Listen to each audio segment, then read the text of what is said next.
Hello बच्चों, simplifying maths में आपका स्वागत है। हम लोग इंटीग्रेशन कर रहे हैं सब्स्टिट्यूशन मेथड से। ओके, फिर समझ में आएगा। So I equal to 1 minus tan x 1 plus tan x dx। चलो साइन कोस में चेंज करो।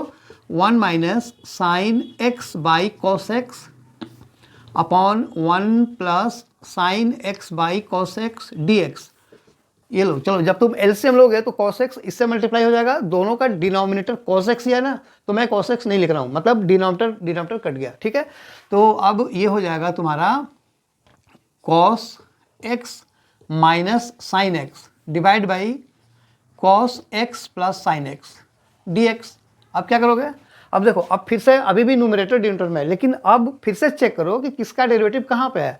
तुम्हें बताया कि हम जब किसी चीज़ को टी पुट करते हैं ना, तो जो उसका डेरिवेटिव होता है वो dx के साथ मल्टीप्लाई में होता है। ठीक है ना, तो इस तरीके से, इसी वजह से मोस्टली 90% के लगभग जो सब्स्टिट्यूशन होता है ना, अगर इस फॉर्म में क्वेश्चन होता है तो वो डिनोमिनेटर को ही हम टी पुट करते हैं, लेकिन कहीं कहीं पे न्यूमरेटर का डेरिवेटिव अवेलेबल होता है नीचे इनटू में dx के साथ। अब देखो, cos x plus sine x का डेरिवेटिव क्या होगा? cos x का डेरिवेटिव माइनस साइन एक्स, ये रहा।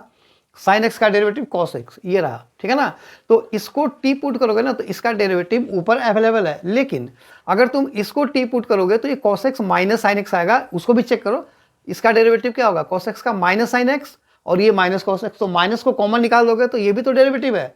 लेकिन अभी मैंने बताया ना कि वो dx के साथ इनटू में होना चाहिए, तो अगर तुम इसको टी पुट करोगे तो ये dx बाई दिस, ये नहीं होता है ना।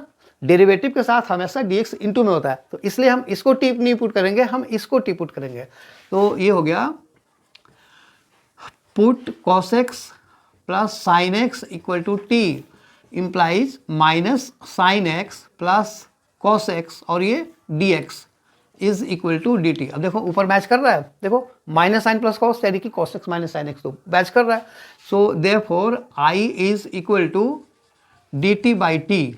बस, ऊपर हो गया डी टी, नीचे हो गया टी, तो इसका आंसर क्या आ जाएगा?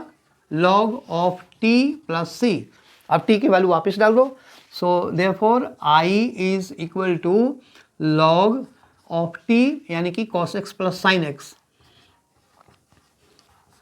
Plus c. ठीक है, ये इसका आंसर हो गया। तो जरूरी नहीं है कि शुरू में ही तुम कुछ देखोगे, ढूंढोगे कि क्यों नहीं पुट हो रहा है, जरूरी नहीं है। एक दो स्टेप सिंप्लीफाई करो, फिर वो उस फॉर्म में आ जाएगा। ठीक है ना, पुट करने वाले फॉर्म में। चलो, आई होप ये वीडियो समझ में आया। अगर आया तो इसे लाइक करो, शेयर करो, सब्सक्राइब जरूर करना। Thank you.